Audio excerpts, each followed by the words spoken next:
Good morning, everyone. Thank you so much for joining us today. My name is Leslie Wyatt. I am the Director of Compliance at SoftPro, and we are, believe it or not, on episode 40 of our Saved You a Seat webinar series. Today, we are talking about a topic that I am pretty passionate about, and I really feel very fortunate to have these two ladies I'm going to introduce here in a second talking about it. We are going to talk about mentorship programs that build morale. I think they are probably one of the most underutilized tools within offices out there. And before they even get into everything, because I know they have a lot of stuff to offer us, I do want you to think about this, is that mentorship programs are not just meant for large companies. I know that's a common thought process that you need to have a large company to implement something. That is not the case at all. And once these ladies are done giving their information, I think you'll realize that. So before we get started, just a little bit of housekeeping. Per usual, we record these webinars. So as long as you or someone in your office were signed up, you will get a copy of it, and feel free to view it later, share it with your coworkers. Also, you certainly can ask questions. There is a chat and question feature box that you can type them in along the way, and we will try to get to as many of them as we can. If by chance we don't get to your question, we will reach out to you directly or include an answer in the follow-up email that we send, 1 to 3 days after this, once we have the recording and everything ready to go. So with that, let me introduce our speakers today. I'm very excited to hear what they have to say. First, we have April Kovari. She is President and County Manager of New Mexico for Fidelity National Financial. And then we have Jennifer Williams, who is also President and County Manager. However, she's with Heritage Title in Colorado. So very fortunate that you guys were able to be here. Also, thank you for doing it so early out west. I know it's a different time zone. And with that, I think I'm just going to kind of turn it over to you guys. And maybe if you could kind of each introduce yourself and just kind of explain what it is, how you got into this. And then kind of, I know you have some talking points, kind of just, give an overview of who you are, what you do, and just kind of how this came about, and then kind of go through your talking points if that works for you all. That sounds good. Good morning, all. My name is April Kovari, as she mentioned, and I am sitting in the beautiful state of New Mexico here this morning.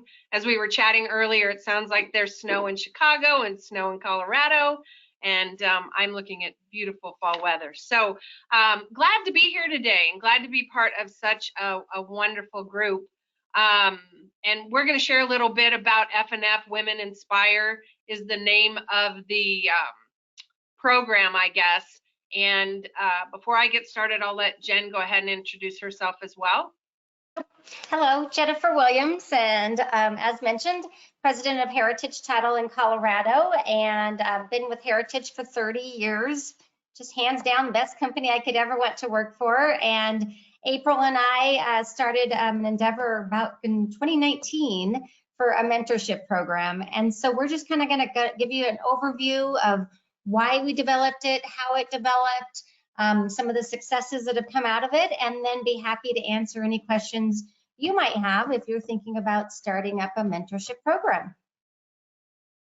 And with that, we'll go ahead and get ourselves going. And it's kind of funny because, funny or not funny, Jen and I have been leading this for like she said, since 2019, when we had our first cohort for FNF Women Inspire. And I'll share a little bit about that.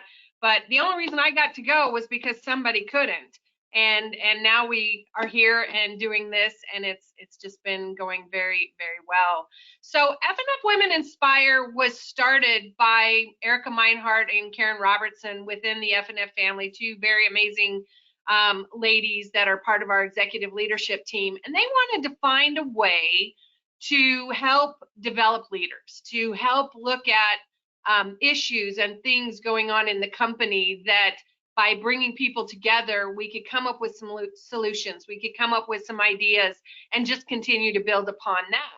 We happen to be part of, like I said, that first cohort, the first group of, it was all women that came together, and we wanted to have a takeaway from that. And a lot of what we talked about was things that I don't want to say we're missing, but ways that we were missing some connecting within the organization. And out of that, we started as a group talking about mentorship. And then we decided, well, what if our give back from this time together was building some kind of a mentorship program within the company. And Jen is going to talk a little bit about the dynamics and the actual structure of the program, but I just wanted to share how this all got started and what it came from. Ultimately, we bring mentors and mentees together to develop leadership skills that can positively impact the growth of our future leaders.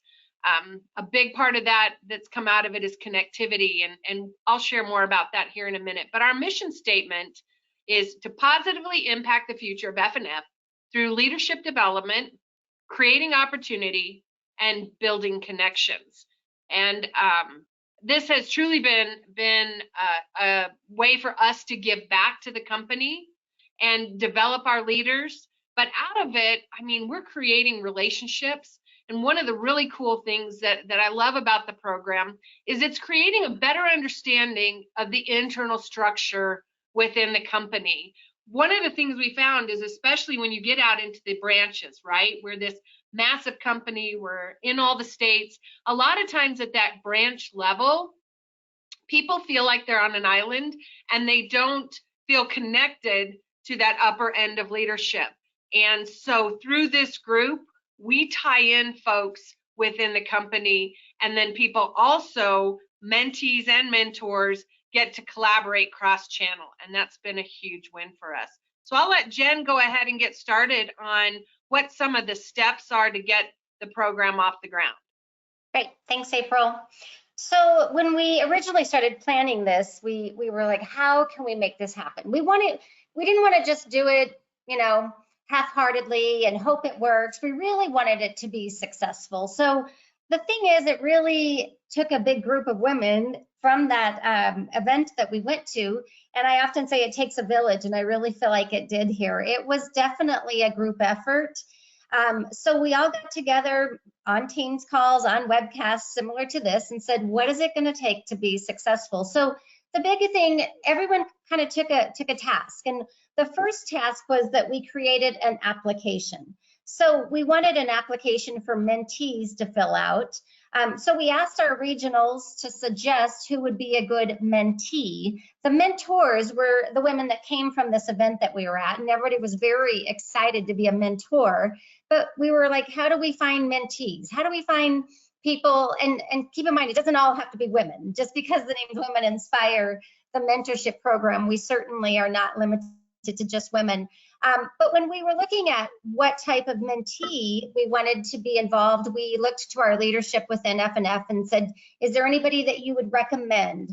The whole idea is that we're looking for future leaders within the company. And so that was the idea, was for a regional to recommend a mentee. So one of our volunteers, as April and I have been through this whole process, is we created an application. And so the application process, and all of these things we're happy to share with anybody that would like to start a mentorship program. But the application was simply for the mentee to list who they are, what company they work for, maybe tell us why you should be considered as a mentee, and then briefly describe maybe one of the goals that you have. So we took that application, and as a group of the mentors, we reviewed every mentee's application and came up with a select list of the mentees. We kind of started small the first year. We didn't want to get too big too fast, so we started small with a group of about 10 to 12 mentees. And then once we chose those mentees, then we sent them a welcome to the mentorship program. We really wanted to kind of hype it up and just let them know how happy we were for them to be involved. At the same time, tell them what the guidelines are. But then we also sent them another interview, which was it was more extensive. It was asking them what their role is in the company. So we know what their day-to-day duties are. Maybe asking them what a most recent accomplishment they had, or what a career challenge that they are dealing with. How do they invest in themselves? What are their career goals? And more importantly, what they wish to gain out of this mentorship program. So that interview was really so that their mentor could get to know them a little bit before we started the actual mentorship. So we felt like these different applications would set up the program for more success than just winging it. And so between these two applications, we felt like we had a good start to the program. So then we matched up the mentee, the mentor, and we usually have a kickoff event. So each year at the beginning, we plan, this all started during COVID.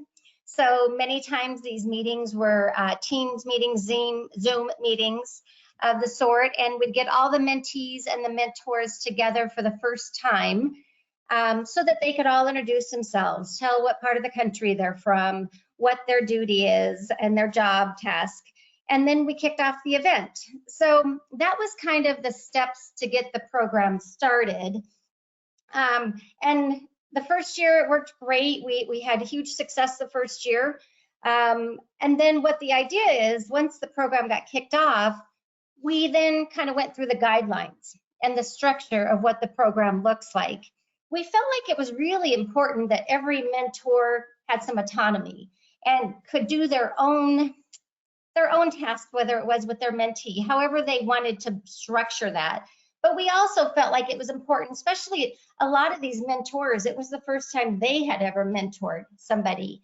So we felt like it was important that there were some set guidelines and some minimum things that should be part of this program. So that's kind of what I want to go over next, is what those guidelines were and what we set out as what the program should look like. So first and foremost, we said that there should be at least a minimum of a once-a-month communication with the mentee and mentor. Again, some of these mentees, the relationships are across the country. So I know with my mentor, we had a set every second Tuesday of the month at 9 a.m. calendar invite for a Zoom meeting, and we planned for at least an hour. So that way you planned ahead, you really committed to this, and you had that on your schedule. But if you were in the same state, you know, you can do a face-to-face meeting, you could do a phone call. So whatever it took, we said it as a minimum, at least once a month communication as far as set communication. I know with my mentee, there's a lot of communication going on. It's an email saying, hey, what would you do in this situation? Hey, what are your thoughts on this? So that is at a bare minimum. And then the second item was to complete a book study with your mentee. And it could be chosen by the mentor. It doesn't have to be a good old book. It could be a podcast. It could be TED Talks. It could be anything of that sort. But the mentor was to pick one book study to be done between the mentor and the mentee throughout the year. Third item was that the mentee and the mentor should listen to the quarterly earning calls for FNF and be able to have the mentor available to answer any questions that the mentee had. Again, we're trying to strengthen the education of FNF and the company with the leadership of the mentees. And so we felt like those quarterly earning calls were a great opportunity to have the mentee learn and be educated about the company. And then along those same lines, we really encourage that the mentee share the executive level leadership of the company. So kind of just talking about the structure of the company and the history of the company and who the leaders are of the company so that they become more connected within FNF. And then most importantly was to establish a goal. As I said in the application, we asked each mentee to come up with a goal.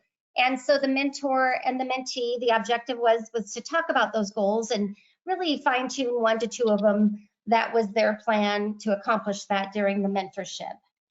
And so again, there were many other things that a mentor and a mentee could do throughout the program, but these were the minimum that we really highly recommended that be done. So as far as the length of the mentorship, when we kicked this off back in 2019, our plan was it would be 1 year. So January through December.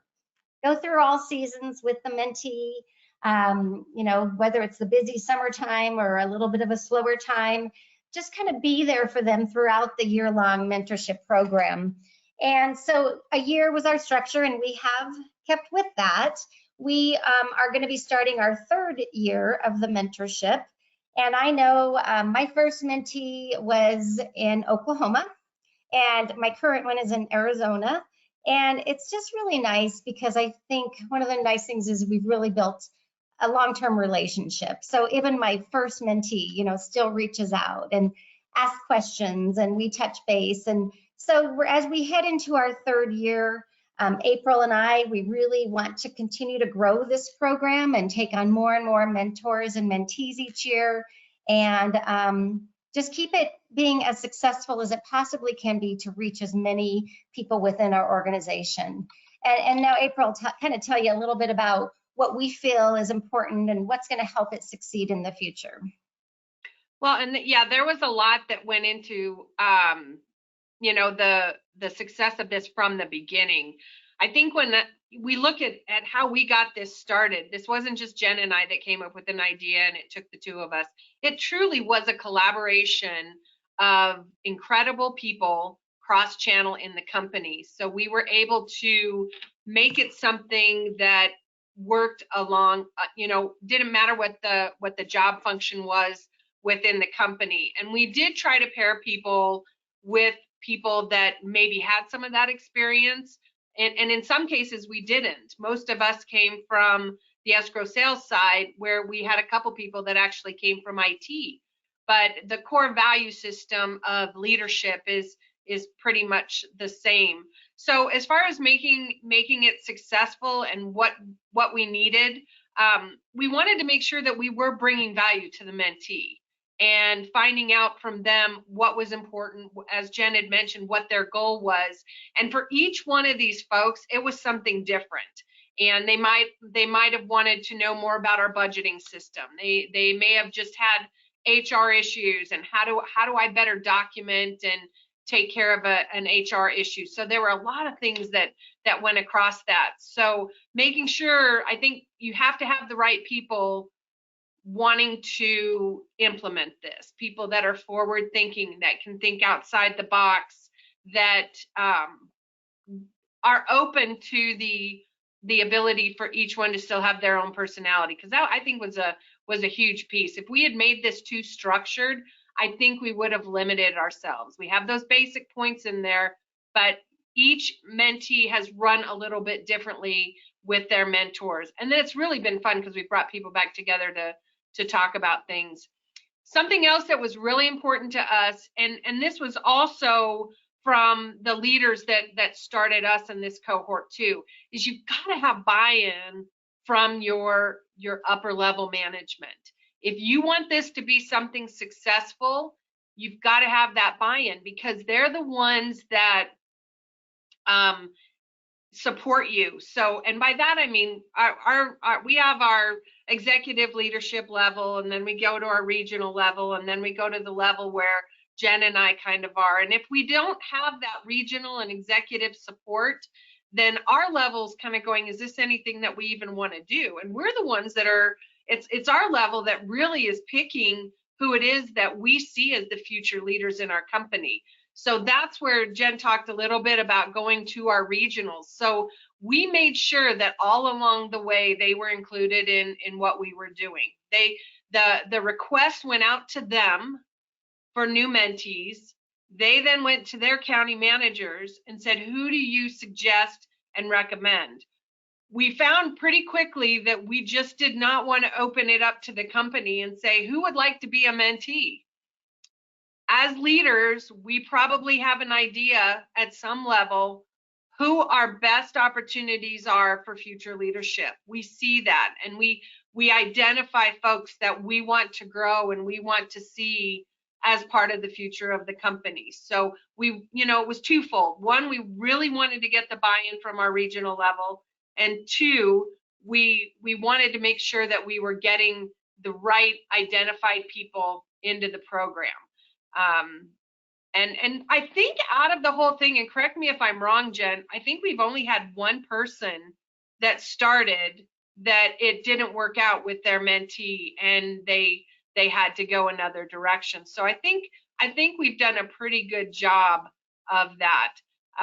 As Jen mentioned with regard to the structure, I think we had to have some structure for this to be able to succeed, albeit it was limited. We had to have some guidelines to be able to keep it all together. We also wanted to create some resources so that our mentors had some like-kind things to share with their mentees.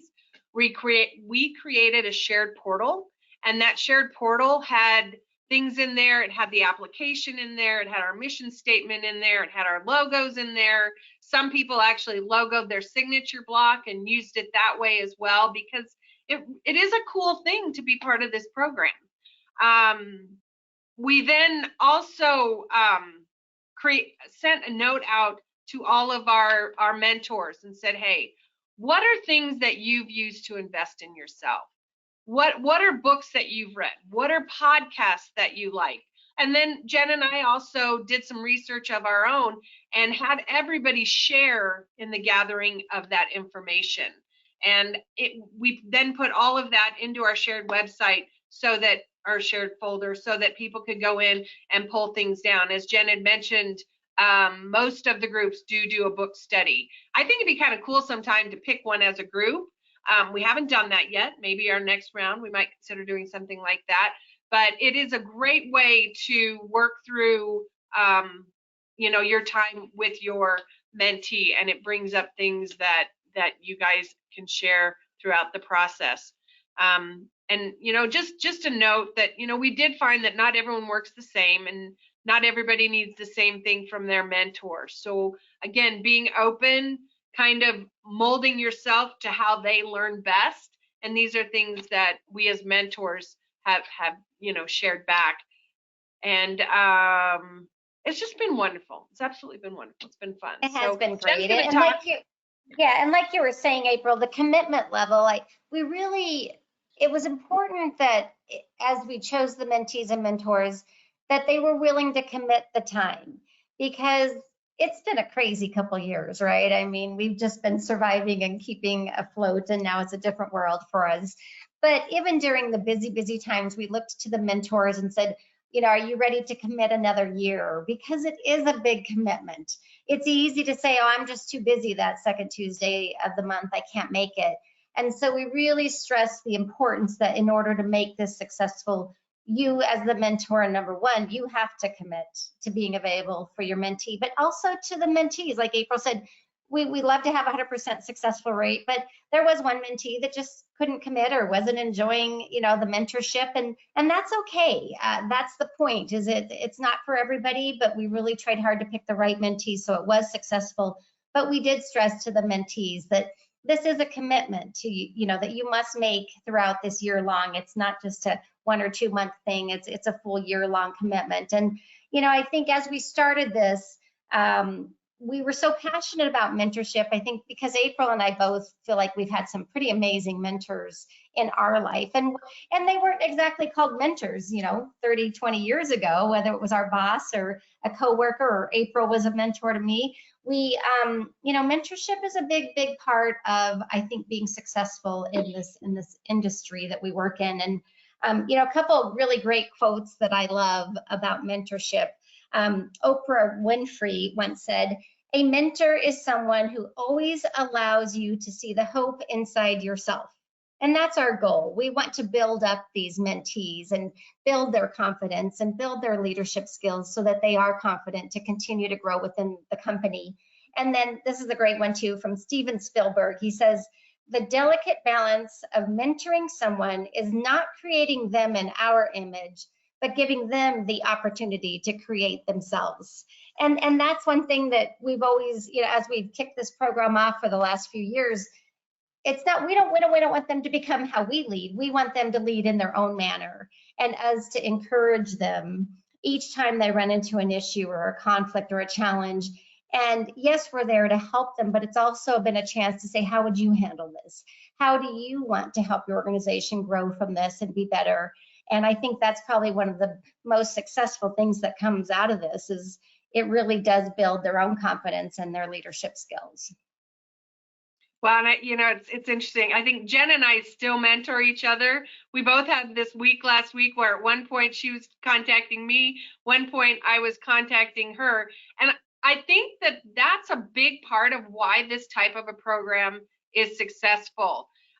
We have folks that are in California working with people in New York, and then the mentees, what's really crazy is watching the mentees connect and find other people, other like people they can talk to. I think we've all heard the adage that it's lonely at the top.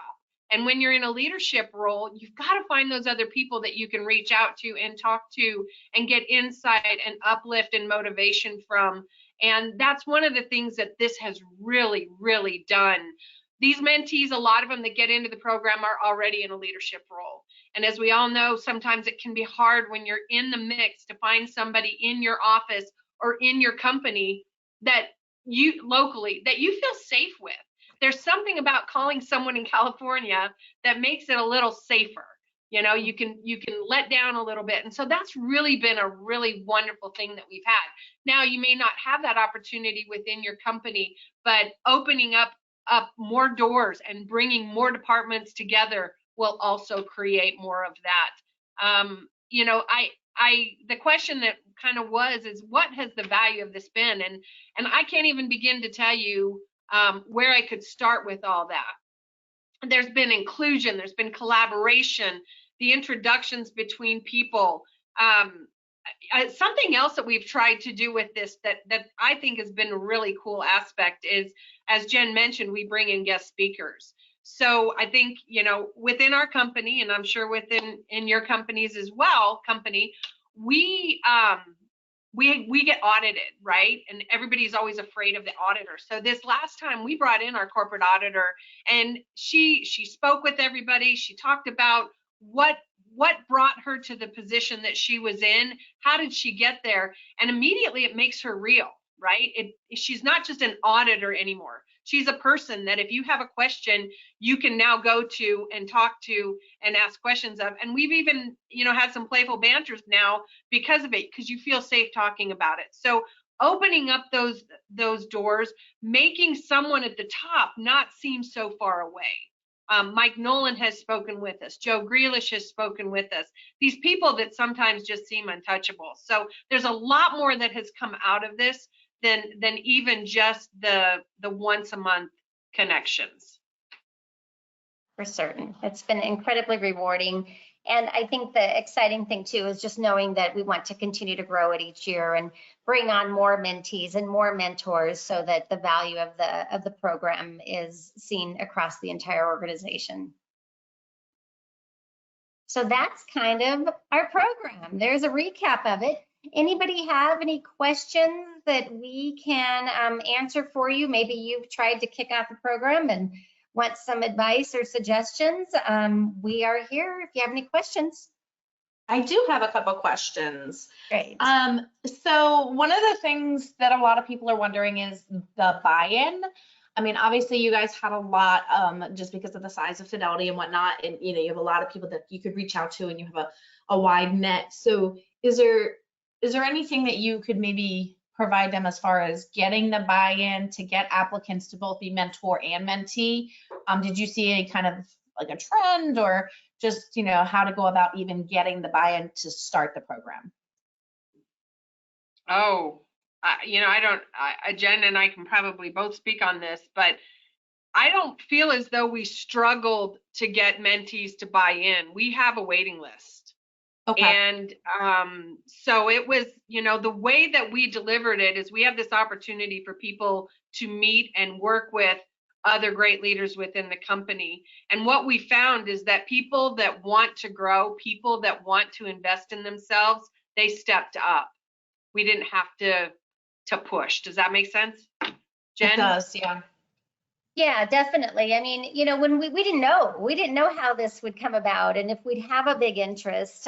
But again, what we did is we went to the leadership and said, who do you recommend as a mentee? And I think that was the best route to go, rather than, you know, an entry-level person who is excited to learn and be a big part of the company. They also don't know a lot about the culture of the company yet and what those steps required, you know, what are required. But I think because it was successful, we got buy-in because these people were nominated, really. The mentees were nominated to be mentees, but it wasn't like we just immediately said, yes, you're in. So I think that was a big part of it. Their leadership nominated them to be a part of the program. So, you know, it's all kind of the buy-in and you've been chosen. And I think that helps somebody feel like they're part of a group and they want to succeed and be an important part of it. So that's kind of, I mean, we fortunately did not have a big problem with buy-in.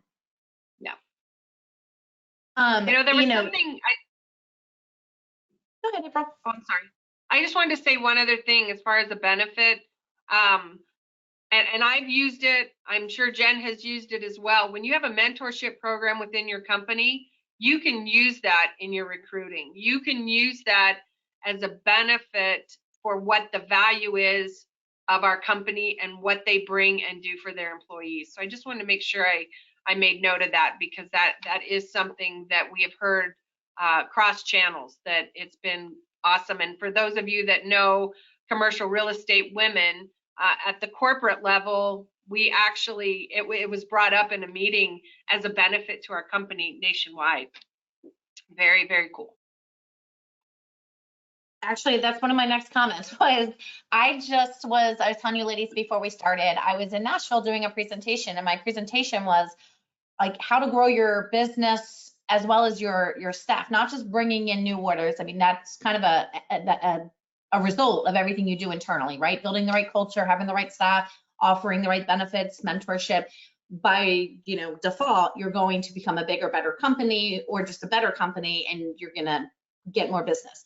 So I was just doing a session on that, and one of my things was talking a little bit about mentorships, and then also how these type of benefits in the past, we've not, in the past people are like benefits, you're 2 to 3 weeks vacation, 10 sick days, 10 whatever. Everybody gets them. Nobody thinks of those as benefits anymore. That's just part of your job. The benefits really are, can you be hybrid, or can you be remote? Can you bring a kid to sick day or type thing? And I was explaining how mentorship programs and mapping out career paths is not only a good way to bring people into your company because they see a future and they see an investment, right, at a higher level in them, and so they want to come work for you.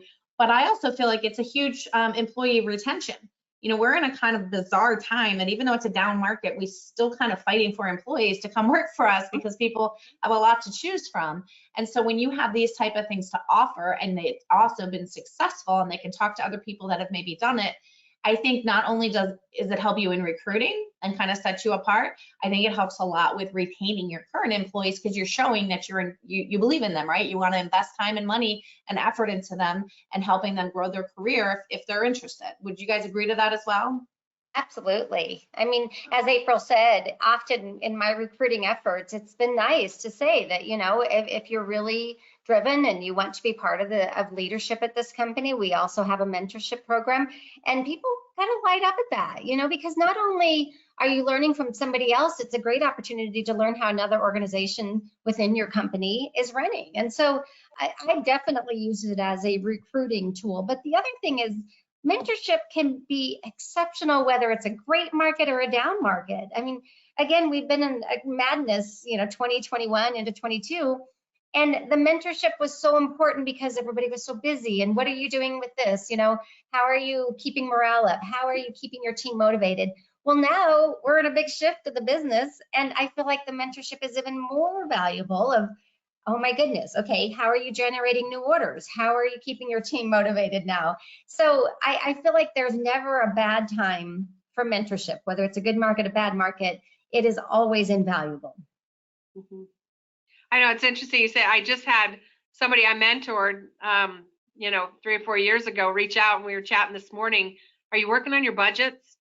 Can we talk about that? Can we just kind of work through it? And just having that person that you can call is so important. So, another thing I want to say is this doesn't have to be large scale.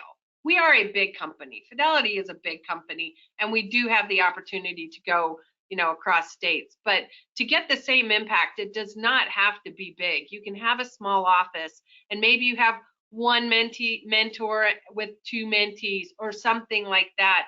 The same premise can apply through the whole thing. So I don't want people to feel as though they have to be part of a big company to get value out of mentorship.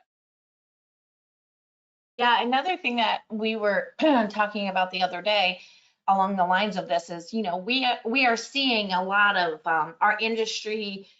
We have a lot of smaller companies who have just, kind of from just perspective of time, they're looking to retire. And mentorship really helps that process, right? If you know you're on a 3 to 5 year retirement plan and you are the president or it's your company, assuming that, Susie or Bob wants to take over and they're going to know what to do is not the way to do it. And, one of the things we do is we say, hey, draw a circle. Now write down the name of the person you think is going to take over when you leave. And the next thing we say to them is, now, do they know? Like, have you ever had that conversation? Have you armed them with the skills? Do they even know what it is to run the company? And I think mentorship allows you to identify future leaders who then have the skill set and have been invested in and can help with the but just the reality of a lot of title companies people going into retirement or going through merger type things. And I think mentorship is a really great way to plan for your future as well.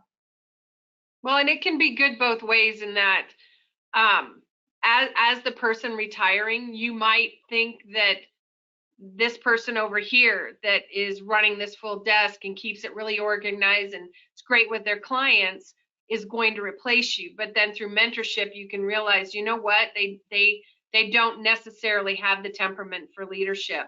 And on the flip of that, they may say, you know what, now that I know everything that's involved in this, I don't want to do it. Yeah. So you hit it spot on in that it can help both ways to determine who the best person is. I think we've all been in those situations where we have a top performer.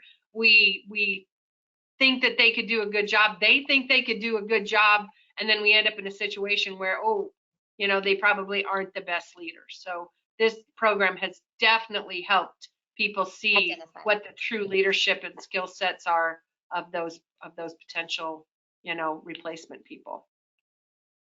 And another thing I point out too is it's okay if they don't want to. You don't need that many leaders, right? It's almost to your point going through this because maybe, Susie really loves her job and she's great at it and that's what she wants. And just because she doesn't want to move on or, change her career path to move up or be in charge or be a leader, whatever, that's okay. You need all of those levels of employees, but this allows you to your point, April, to really go see people going through it.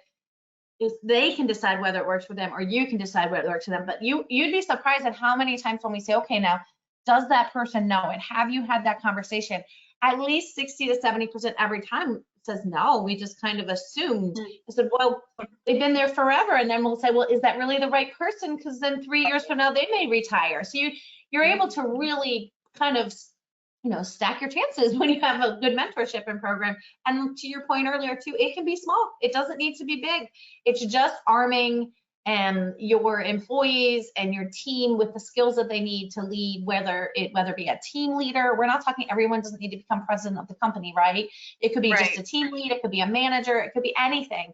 But you're just giving them the skills and that outlet for them to be able to reach out to and kind of talk to and feel better about maybe decisions they've made or making that they maybe weren't used to before. And to your point, some of your great employees, they're not meant to be the leaders that you need because they don't have that temperament, which is why everybody likes working with them, right? So that's okay. And we need all types. So we did get a good question from someone, and I kind of wonder a little bit about this, but they said, what is the feedback from people who don't get into the program? Like somebody that maybe wants to, that wasn't nominated or maybe didn't fit the requirements for a particular mentor type situation. Have you guys seen that, or what are your thoughts on that? Well, we will always take an application, but from anybody within the organization, because there have been articles within the FNF newsletter, and there was another article that was written about the women, the mentorship program. So the word is getting out there, which is exceptional. We love that. And we welcome any application. And if we get an application, then we are going to go to that next step of asking their manager, are they future leadership? So really, we haven't run into anybody that we haven't been able to put within a mentee position. That may come as it gets more and more announced out there. But at this point, we haven't had that issue, and hopefully we won't. We really like to recruit as many mentors as we have mentees in the hopes that we never have to turn somebody down. Right. And I think that some of those hard conversations as far as whether or not their manager is going to recommend them and the regional level is going to approve them, those conversations are really happening before they get to us. My hope is that whoever their leader is being honest with them. I'm so much call a spade that one of my employees gave me a ring the other day that had a spade on it. Thought it was hilarious. So that, you know, hopefully they're being honest with them and sharing with them why they may or may not be recommending them. But at the level we're at, as far as the program, we haven't had to look at that. I've had those conversations personally with folks as to why I may think they may or may not be good for this kind of program. That's just down at that level. And hopefully give them an opportunity to grow and become where they are available to be a mentee down the road, and give them a chance for opportunity and growth.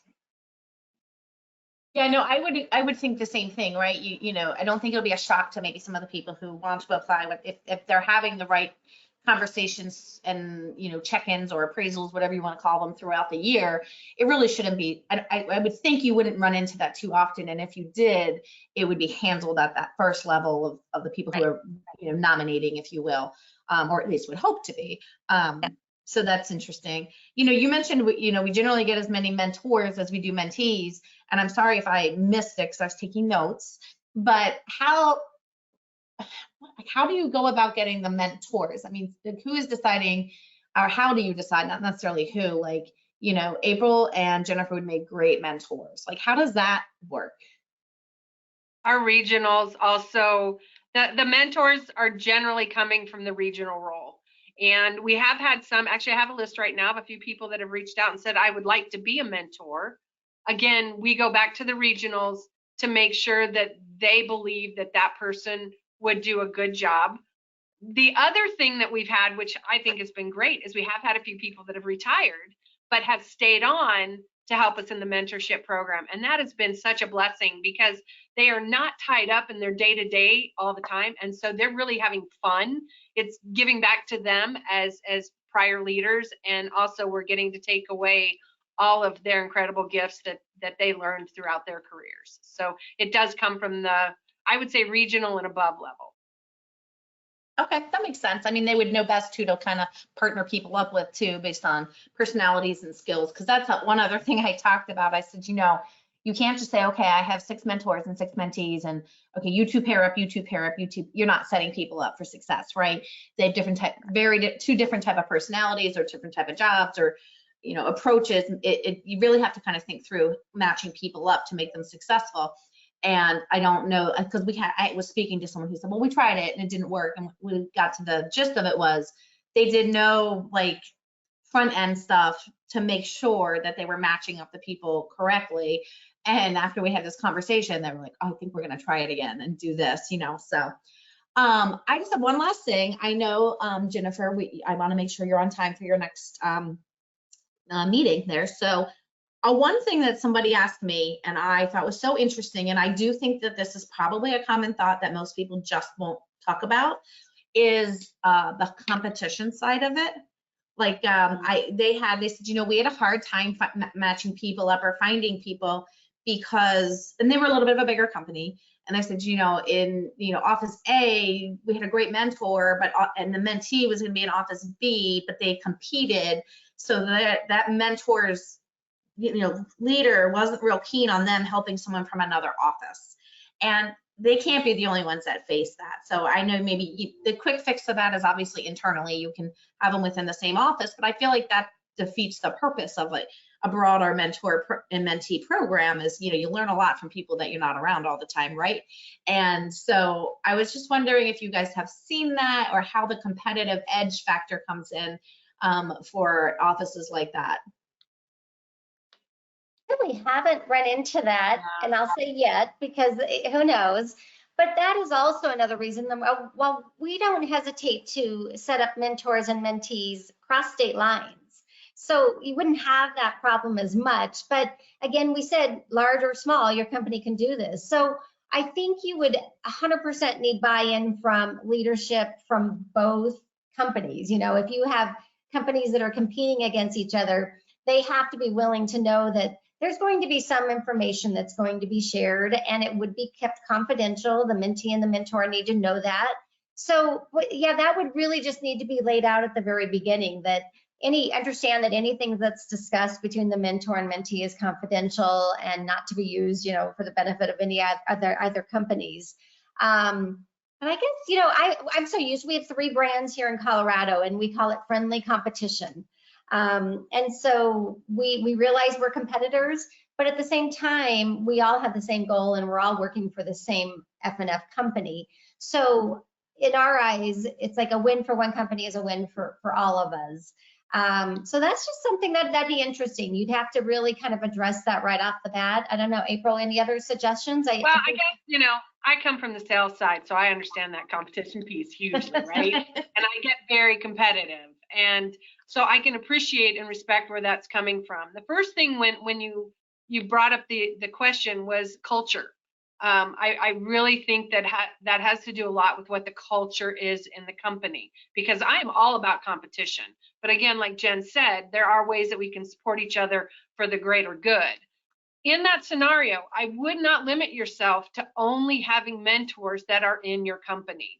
Reach out across your channel, reach out across the lines of your industry, reach out to folks that you have seen exemplify the things important to you as a leader, as a person, and they may be willing to help with some mentoring. I bring that up because like Erica Meinhardt, who is one of the ones that started this with us, she mentors in a lot of different areas. She mentors for a couple of college programs and things like that. So I would say get creative, think outside the box. How can you find someone that may not be directly related to the same type of role? Because I can see how that competition could absolutely happen. I know sometimes even when we bring together our sales teams, they're like, I'm not saying anything, because they're going to know who my clients are and yada, yada, yada. So that's a very real thing. We just haven't had it. And I think it's because, candidly, the size of our company and the ability to spread some things out. Okay, that's great advice.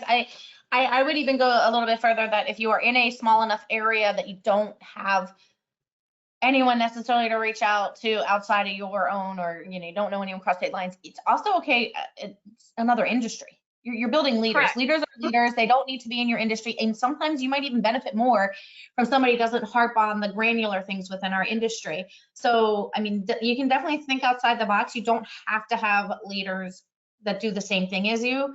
You just have to have someone who's willing to put in the time and effort with you. So, all right, well, this has been fantastic. Hopefully everybody has enjoyed it as much as I did. I have like an entire page of notes, and obviously I'll be reaching back out to you. We did have somebody ask, they're a smaller company who really want to implement this. So I'll reach out to her separately, and if she has any thoughts or questions, if okay, I was going to allow her, let her reach out to you guys. Absolutely. Yeah, so with that, I think we can probably end this today, which Jennifer will give you 10 minutes to get your stuff together before you have to hit the road. But I just really want to thank you guys so much. I really appreciate your time. This is really great information and so timely with the market that we're headed into. It's a great time for people to, that aren't crazy busy, to really have the time to kind of put something together and also really evaluate. A lot of people hired a lot of people over the past 18 months. Where can we use them? Which one of these are leaders? We probably haven't thought about that because they've been so busy. So we really do appreciate it. And just a reminder to everybody, we will send out this recording with an overview in the next couple days. But in the meantime, if you have any questions, feel free to reach out to myself or to Ellen or whomever, and we'll at least put you in touch with the right people and get you where you need to be. So thank you again. Everybody have a great day, whether it's sunny or snowing, and have a great weekend. Thank you so much. Thank you all. Bye-bye. Bye.